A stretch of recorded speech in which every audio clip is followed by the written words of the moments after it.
지난 세기 30년 동안 런던의 웨스트민스터 교회에서 성공적인 사역을 했던 로이드 목사님이란 분이 계십니다. 이분이 한 번은 바른 진단이 없는 처방은 거짓이다 라고 말씀하신 적이 있습니다. 여러분, 그분이 원래 메디컬 닥터 출신이시거든요.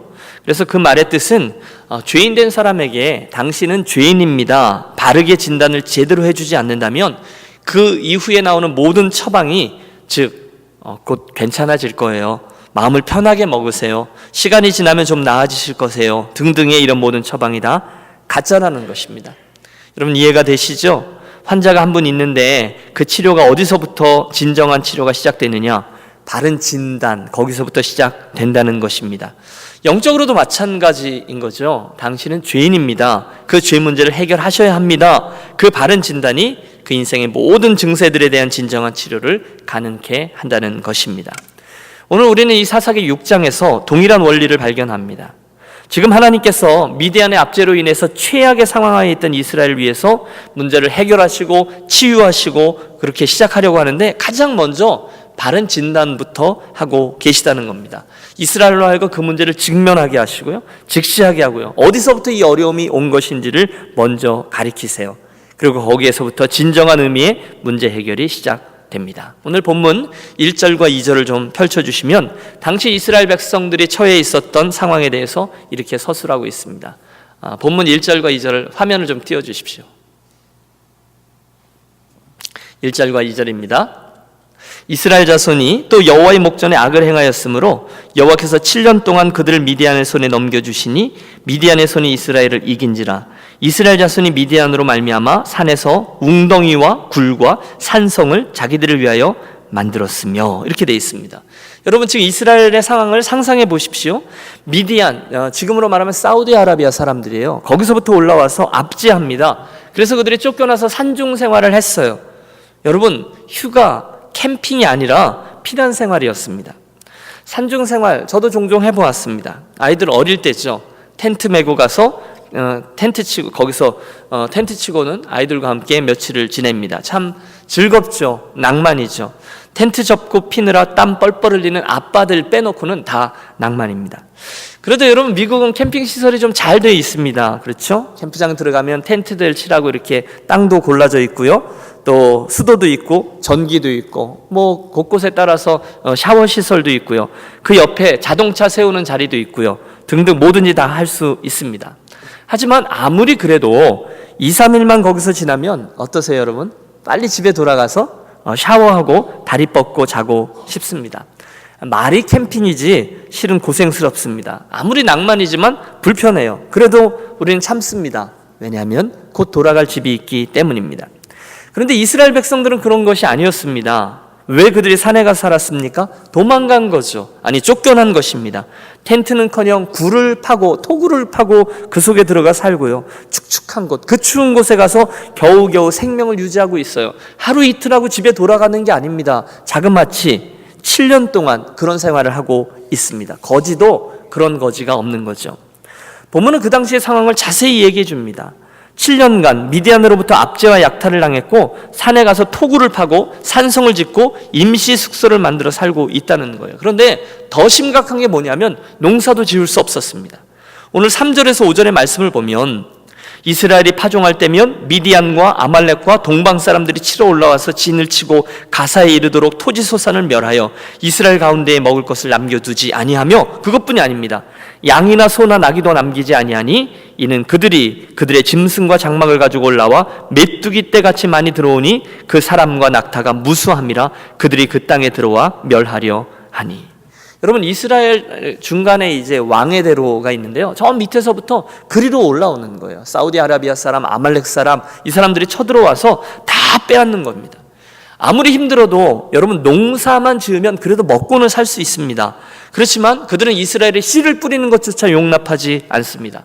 그뿐이 아니죠. 양, 소, 나귀 하나도 남기지 아니하였다고 했는데 약탈할 건 다 약탈해 간 것입니다. 최후로 남겨져 있는 게 가축이잖아요. 그거 잡아먹어야 되는데 그것조차 다 사라졌습니다. 한마디로 이스라엘 너희들 꺼지라는 것입니다. 너희들 삶의 근거를 다 없애버리겠다는 겁니다. 정말로 아주 큰 위기가 맞습니다. 7년 동안이요. 한번 따라 하시겠습니다. 있을 때 잘합시다. 한 번 더요. 평안할 때 잘합시다. 네. 말씀드린 이유가 있습니다. 지금 이스라엘이 겪는 어려움의 이유가 1절에 나와 있어요. 그들이 또다시 여호와의 목전에서 악을 행했기 때문이라는 거예요. 이스라엘 백성들의 만성적인 버릇과 악순환이 또 생깁니다. 불순종이죠. 여러분 기억하십시오. 떠올려 보실까요? 첫 번째 사사 온니엘 때 그들은 메소포타미아 왕 구산 리사다임의 손에서 8년을 고생했습니다. 그 다음에 에훗 때에는 모압 왕 에글론으로부터 18년간 고생합니다. 삼갈. 그리고 지난 시간에 드보라 때에는 가나안 왕 야빈을 통해서 20년간 압제에 시달렸습니다. 그런데도 아직도 정신을 못 차립니다. 드보라 선지자를 통해서 평화가 왔는데 그들은 또다시 여호와를 거절하고 우상을 섬기자 하나님 또다시 미디안 족속을 들어 보낼 수밖에 없으셨습니다. 물론 사랑하는 여러분, 고난은 반드시 저와 여러분에게 유익합니다. 믿습니까?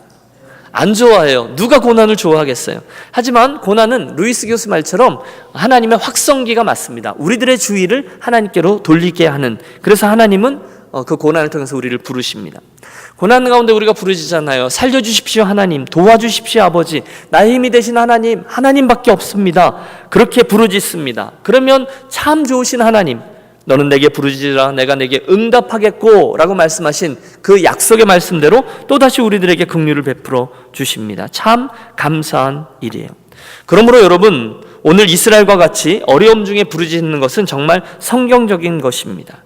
그러나 여러분, 고난 중에 부르짖고 하나님께로 돌이키는 건 참 잘하는 일이지만 정작 지혜로운 사람은 있을 때 잘하는, 평안할 때 더 잘하는 사람인 줄로 믿습니다.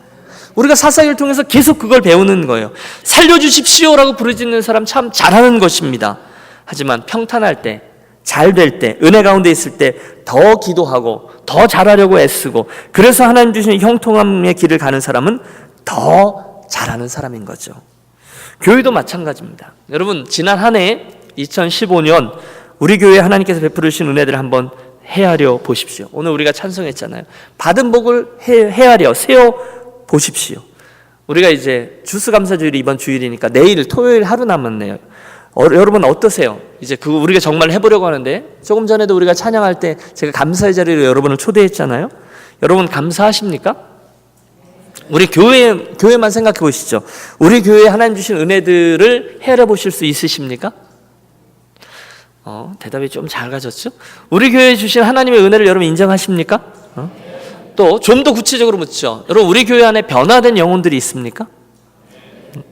우리들의 태도가 좀 나아지신 분 있으십니까? 여러분 확실히 말씀하세요. 그래요, 안 그러세요? 참 감사한 일입니다. 그런데 여러분, 바로 그때 좋을 때 더 매달리고 평안할 때 더 하나님께 합하려고 애쓰는 교회가 된다면, 여러분 우리 유니온 교회와 저와 여러분의 인생은 얼마나 더 풍요로워진지 모르겠습니다. 제 말뜻을 아시리라 믿습니다. 물론 믿음의 길을 가다가 또는 교회도 역사 속에 걸어가다가 시험거리가 닥칠 때 있죠. 금식하죠. 우리 기도하고 그래서 역경의 파도를 넘어갑니다. 참 귀해요.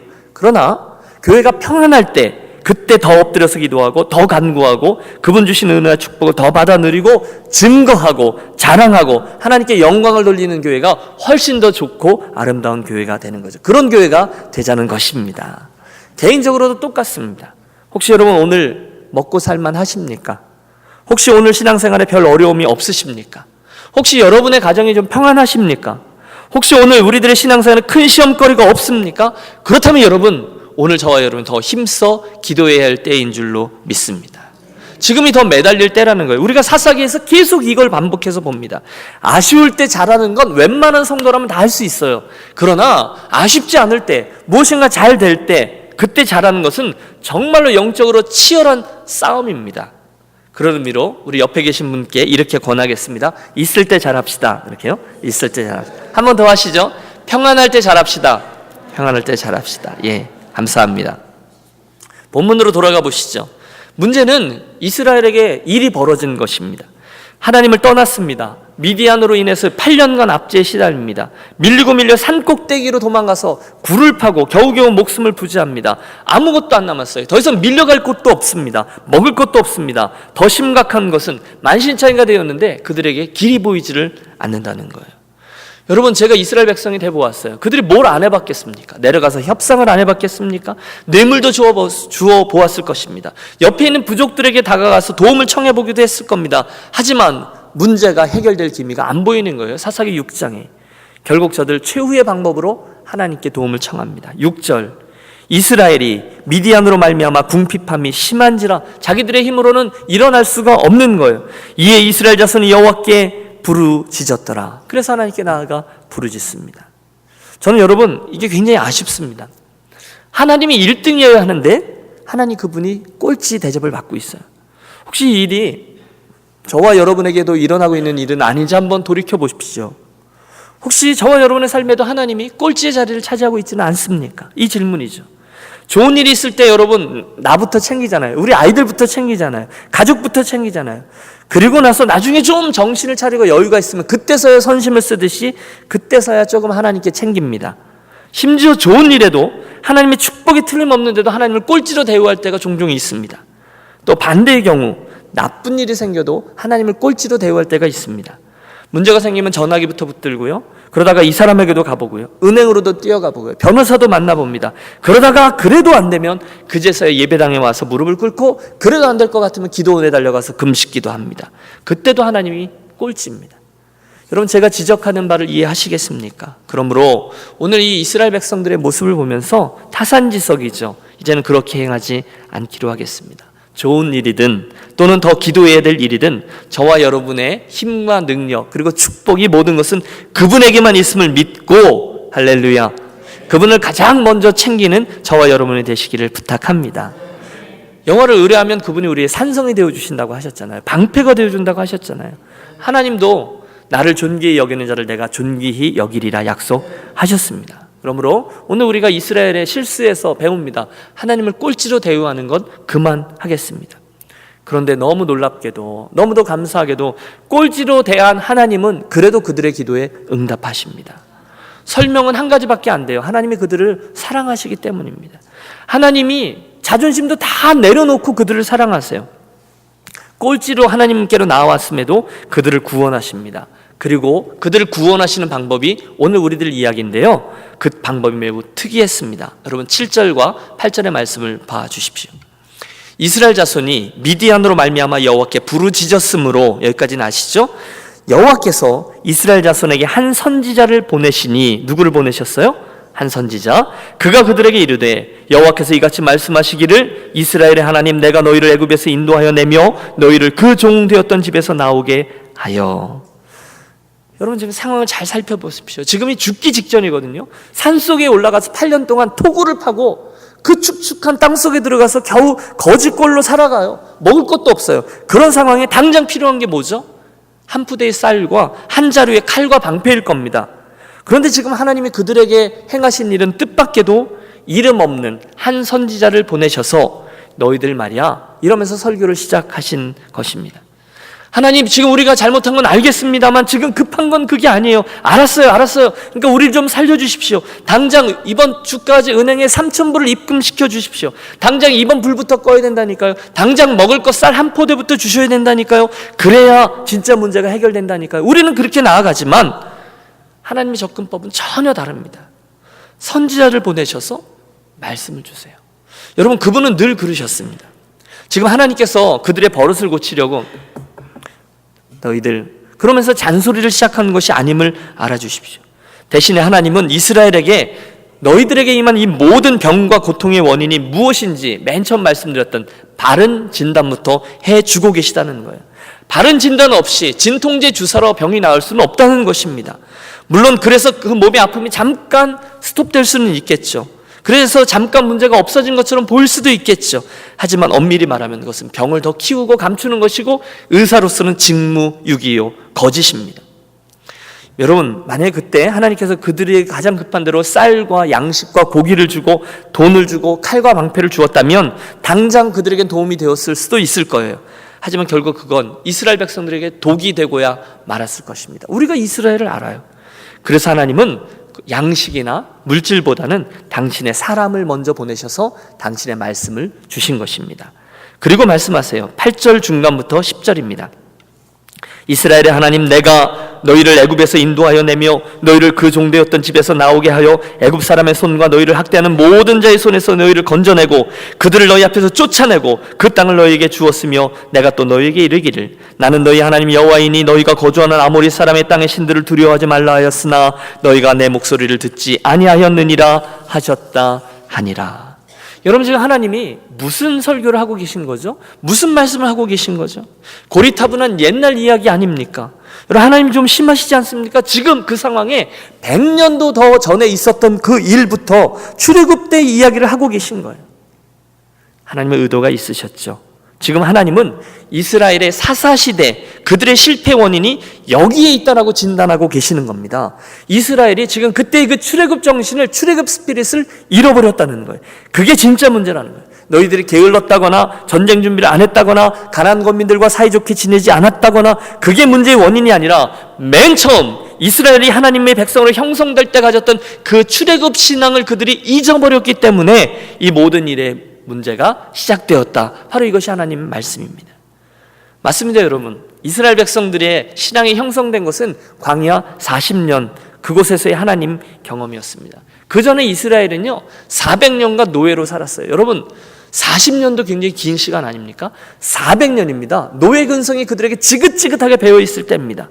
하나님을 알아요. 하지만 선조들의 이야기를 통해서 하나님을 알지 그들이 하나님이 누군지를 체득하지 못한 거예요. 그런데 40년 동안 하나님께서는 매일매일 양식과 구름기둥과 불기둥으로 또 반석에서 터져나오는 물들로 하나님을 체험해서 체득하게 하셨습니다. 그래서 그들은 하나님 나라의 백성이 됩니다. 거기다가 하나님 시내산에서 그들과 계약을 맺잖아요. 내가 너희를 불러 제사장 나라가 되게 하리라. 이게 하나님의 부르심이었죠. 거룩한 백성, 제사장 나라가 되는 것. 하나님의 의도는 한 번도 변한 적이 없습니다. 그 이스라엘을 통해서 하나님의 영광을 드러내고 다른 열방에 있는 모든 이들이 하나님을 보고 하나님께로 나오게 하는 것이 하나님의 목적이었습니다. 그런데 이스라엘이 지금 그 출애굽 신앙과 하나님의 의중을 잃어버린 것입니다. 가나안 정복 시대에도 하나님의 뜻은 자명합니다. 이스라엘 사람들은 가나안 사람들을 몰아내고 그들의 음란과 도적질과 살인과 우상숭배를 실패한 후에 그곳에 하나님의 영광을 드러내는 신정국가, 하나님의 나라 건설해내기를 기대하셨습니다. 가나안 정복시대, 사사시대, 그게 그 기대예요. 하나님은 그곳에서 하나님만 의뢰하는 약속의 땅에서 우뚝 서는 이스라엘을 하나님 기대하셨습니다. 세상 모든 민족들이 출애굽 과정을 통해서 본 하나님을 또 가나안 정복 전쟁을 통해서 본 하나님을 보고 그 영광스러운 하나님께로 나오는 것을 하나님이 원하셨어요. 이게 출애굽 신앙이죠. 그런데 지금 우리가 사사기 1장을 열면서 6장까지 해서 계속 반복하여 확인하듯 이스라엘은 하나님의 그 기대에 부응하지 못합니다. 가나안 거민을 몰아내기는커녕 경제적인 이유로 거민들을 살려두었죠. 농사짓는 방법도 배우고 농경신이었던 그 땅의 우상들을 함께 섬기고 아들과 딸들을 주고 받으면서 좋은 게 좋은 거라고 함께 어울려 살기 시작했습니다. 그러다가 우리 이미 살폈어요. 자기도 모르는 사이에 그들에게 질질 끌려가서 함께 우상에게 절하고 함께 방탕한 삶을 살게 된 것입니다. 그래서 지금 여호와의 사자를 통해서 주시는 여호와의 말씀이 자명하죠. 너희가 출애굽 신앙을 버렸다. 그게 문제다. 그것이 나의 진단이다. 사랑하는 여러분, 혹시 그날 가나안 사람들을 몰아내고 들어간 그 이스라엘 백성들처럼 이 미국 땅에서 저와 여러분의 삶은 어떠합니까? 오늘 어떠하세요? 이민자로 살아오시면서 그간 하나님께서 저와 여러분의 삶에 주셨던 놀라운 은혜들이 가득합니다. 딱 사사기 5장 지난주에 우리가 살폈던 그 드보라의 찬양처럼 우리도 하나님은 살아계십니다. 하나님 찬양합니다. 하나님 감사합니다. 승리의 노래들이 중간중간에 있어요. 제게도 있어요. 참 가슴이 따뜻해지는 하나님의 은혜가 내게 있어요. 이 일은 하나님이 주신 거야. 하나님의 은혜로 우리가 여기까지 왔어. 하나님 나를 사랑하셔. 그러니 내가 이 감격이 잊지 않고 하나님의 사람으로 살아야지 결심을 했던 때가 있습니다. 여러 번 있습니다. 누구죠? 그때 그 가나안 땅에 들어간 이스라엘 백성이 바로 나라는 얘기예요. 그런데 어느덧 우리는 그날의 이스라엘 백성들이 경험했던 문제들과 똑같은 문제 앞에 선 거예요. 여러분, 우리가 고생했을 때는 그래도 하나님을 붙잡고 살려고 애썼던 적이 있습니다. 그런데 먹고 사는 문제에 끌려가다 보니, 여러분, 제가 이거 잘못됐다라는 말씀 드리는 거 아닙니다. 그런데 우리들에게 일어난 일을 말씀드리는 거예요. 어느덧 신앙인으로서 마음의 거리낌들이 있어도 하나둘씩 가나안 거민들과 타협하는 일들이 생겨나기 시작하더라는 거예요. 뒤돌아보면 돌무더기들이 중간중간에 있는 거예요. 어떤 것은 정직하지 않은 것다라는 것을 알면서도, 어떤 건 심지어 죄인 줄 알면서도, 어떤 것은 우상 숭배인지 알면서도, 어떤 건 하나님이 기뻐하지 않는 것인지 알면서도 남들이 다 그렇게 하니까 당장 아이 키워야 되니까, 당장 이번 주에 몰기지 내야 되니까, 이웃과 평화롭게 지내야 하니까 하나둘 타협하면서 살아갑니다. 그럴 수 있죠. 그런데 그게 어느덧 큰 문제가 되었다는 것입니다. 그때 하나님의 진단은 그겁니다. 너희가 출애굽 신앙, 하나님의 제사장 나라가 되는 일을 잊었다. 그게 문제다. 그래서 여러분 사사시대가 있는 거죠. 그래서 여러분 성경에 사사기가 기록되어져 있는 거죠. 우리를 위해서요. 그 악순환이 선명하게 우리들에게 보여주고 있습니다. 혹시 오늘 이 말씀을 대하시면서 우리가 이제 다음 주에 기드온을 만날 거거든요. 그래, 내가 그 기드온 시대에 이스라엘 백성들의 모습이 바로 나의 모습이다라고 생각하시는 분 있으십니까? 혹시 하나님께서 당신의 사자를 보내어 이스라엘 백성들에게 이것이 나의 진단이라고 말씀하신 이 진단이 혹시 나에게 출애굽의 신앙, 출애굽의 스피릿을 다시금 회복하라 말씀하시는 음성은 아닙니까? 여러분, 금요일 저녁에 나와서 이렇게 애쓰며 함께 그래도 믿음으로 살아보려고 애쓰시는 여러분들이 들으셔야 될 말씀은 아닐지 모르겠어요. 그러나 우리는 특별한 분들이잖아요. 여러분들에게 달리는 말에게 채찍을 가한다고 더 욕심을 내는 거죠. 내가 그때는 정말 신앙으로, 내가 정말 믿음으로 하나님 제일로 여기며 살아가려고 했었는데 아이고 살다 보니 나에게 그 의미가 너무 많이 퇴색되어져 있구나. 그들과 함께 어울리고 함께 무디어지고 함께 즐기고, 그래서 하나님이 내 삶에 주신 각종 미디안들과 함께 뒹굴면서 내가 오늘 이렇게 버거워하고 있구나 생각하시는 분 아니 계십니까? 함께 기억하고 싶습니다. 여러분, 하나님께서 이 미국 땅에서, 이 가나안 땅에서 저와 여러분에게 원하시는 것은 하나, 거룩한 하나님의 백성으로 살아내라는 것입니다. 제사장의 나라로 살아내라는 것입니다. 저와 여러분의 삶을 통해서 나도 느끼면서 아 그렇지, 이게 하나님을 경외하는 자의 삶이지, 또는 다른 이들로 하여금 저것이 하나님을 믿는 성도의 삶이구나라는 것을 증거하라는 것입니다. 여러분, 저는 양보하고 싶지 않습니다. 하나님은 단 한 번도 이 버거운 요구를 수준을 낮춰주신 적이 없으세요. 너희들 너무 힘들지, 김 목사 너무 힘들지, 그러니까 요 정도만 해 라고 말씀하신 적이 단 한 번도 없다는 거예요. 여러분, 하나님의 욕심은, 특별히 이 하나님의 백성으로 살아나가는 부분에 대해서 하나님의 욕심은 여전히 수준이 높아요. 우리로 하여금 그 믿음의 싸움을 감당해내고 감내해내라고 얘기하십니다. 단 한 번도 우리들의 사정을 봐줘서 내려주질 않아요. 그래서 여러분, 예수 믿는 건 참 지난한 싸움이 맞아요. 일평생 경주자, 믿음의 경주자라고 표현한 사도 바울의 말이 정말로 맞아요. 나에게 허락된 트랙을 일평생 달리는 거예요. 힘들죠. 그런데 옆을 보세요. 우리들의 런닝 코치인 성령께서 우리와 함께 달려주고 계심을 믿습니다.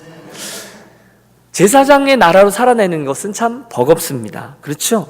나도 죄인인데 어떻게 내가 그렇게 아름다운 모습만 보이면서 살아나가야겠어요? 이게 되는 싸움이 맞나? 갈등도 제한의 자리예요. 아, 내가 성도들에게 너무 부담스러운 말씀만 드리는 거 아니야? 이런 목사의 고민도 있습니다. 아니, 나도 잘 못하는데 어떻게 내가 성도들에게 그런 얘기를 하겠어? 사도 바울은 그랬잖아요. 너희는 나를 본받으라. 나를 본받는 자가 되라. 나의 아비의 마음, 이런 얘기하는데 나는 너무 먼 것 같은 거예요. 때로는 제가 전하는 설교 말씀대로 나도 살지 못하죠. 설교가 제일 쉽다고 말씀드렸잖아요. 그대로 살아내는 게 얼마나 버거워요. 너무너무 힘들죠. 그러니까 어느 순간부터 그런 유혹이 있어요.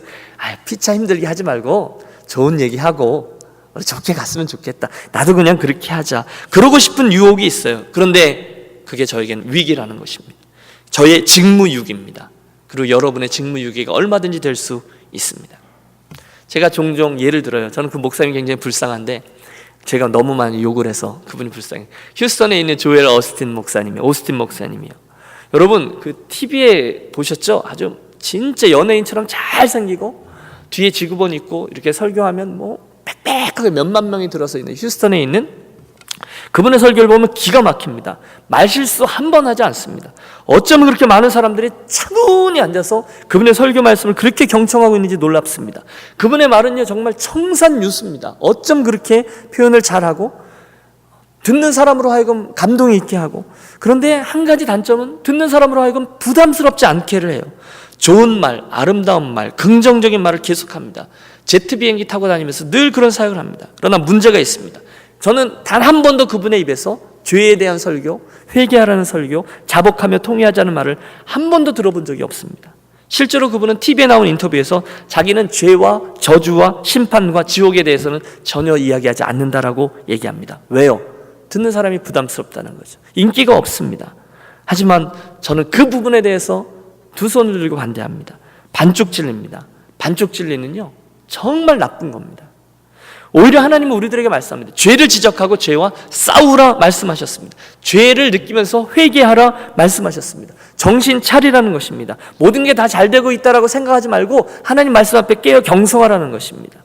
그리고 그것이 오늘 이 사사기에서는 출애굽 스피릿입니다. 출애굽 신앙 때문이라는 것입니다. 참으로 힘들지만 우리 하나님의 사람으로서 그 출애굽 신앙을 기억하고 제사장의 나라가 되기를 원하시는 하나님의 그 선하신 목적, 표대를 향해서 오늘도 최선을 다해 달려나가야 된다는 거예요. 그들은, 이스라엘은 실패했습니다. 왜요? 그 어려운 일을 포기하고 쉽게 살 길을 택했기 때문입니다. 그런 길이 있는데, 쉬운 길이 있는데 굳이 어렵게 살 필요가 어디 있는가가 오늘 이스라엘 백성들이 이런 처절한 실패를 반복하여 맛보게 하였습니다. 사랑하는 여러분, 이것이 바로 오늘 이스라엘에 대한 하나님의 진단이었다면 우리들에게 주시는 메시지는 분명합니다. 그날 하나님 백성, 이스라엘 백성들의 비극은요, 토굴에 살게 된 게 아니었습니다. 나귀와 소와 양이 없어진 게 아니었어요. 토종할 씨앗까지 다 뺏긴 게 아니었어요. 오히려 그들의 비극은 하나님 신앙, 출애굽 신앙, 그 출애굽 스피릿을 잃어버린 데에 있었습니다. 왜 자기들이 가나안 땅에 왔는지, 왜 자기들에게 약속의 땅이 주어졌는지, 하나님이 결국 자기들을 그 땅에 있게 하셔서 이루기를 원하시는 것이 무엇인지를 잊은 거예요. 죄에 대해서 둔감해졌습니다. 처음에는 죄를 바라보는데 그 죄를 지적하는 게 힘들었습니다. 마음에 찔렸어요. 누가 바알 신상에게 가서 전하는 게 누가 그게 마음이 편했겠어요. 여호와 하나님을 경외하던 이가. 그런데 한 번 하고 두 번 하고 사돈 맺은 분이 음식 차려놓고 그곳으로 초대하는데 어떻게 안 가겠어요. 가서 하다 보니까 처음엔 버거웠지만 이게 하다 보니까 유스트가 되고 그 다음에는 죄에 대해서 둔감해지고 할만하게 된 거예요. 그리고 그 자리에 참여하는 것이 농경신이기 때문에 바알이 주는 수많은 그 비와 바람과 그리고 풍요를 얻을 수 있는 방법이라는 것을 알다 보니까 자기도 모르게 거기에 둔감해진 거죠. 좋은 거예요. 여러분, 필립 얀시가 유명한 그 크리스천 작가인데요, 폴 브랜든 박사라는 분과 함께 책을 하나 썼습니다. 그게 고통이라는 은혜인데요, 그 폴 브랜드 박사에 보면 그 사람은 한센병, 즉 나병 환자들을 돌보는 의사였어요. 권위자죠. 루지아나 거기 카빌에 있는 한센병 환자 재활원의 원장입니다. 어느 날 이분이 여행 중에 영국에 가서 묵었는데 잠자리에 들면서 양말을 벗는데 발뒤꿈치에 아무런 감각이 없는 거죠. 그분은 한센병에 대해서 너무도 잘 알고 있었어요. 늘 한센병 환자들을 치료하면서 있었거든요. 그러면서 혹시나 하고 불안하잖아요. 그래서 핀을 꺼내서 자기 발 뒤꿈치를 찌릅니다. 그런데 하나도 아프지가 않아요. 더 깊이 찌릅니다. 그런데도 감각이 없어요. 그렇다면 이분의 가슴이 덜컹 내려앉습니다.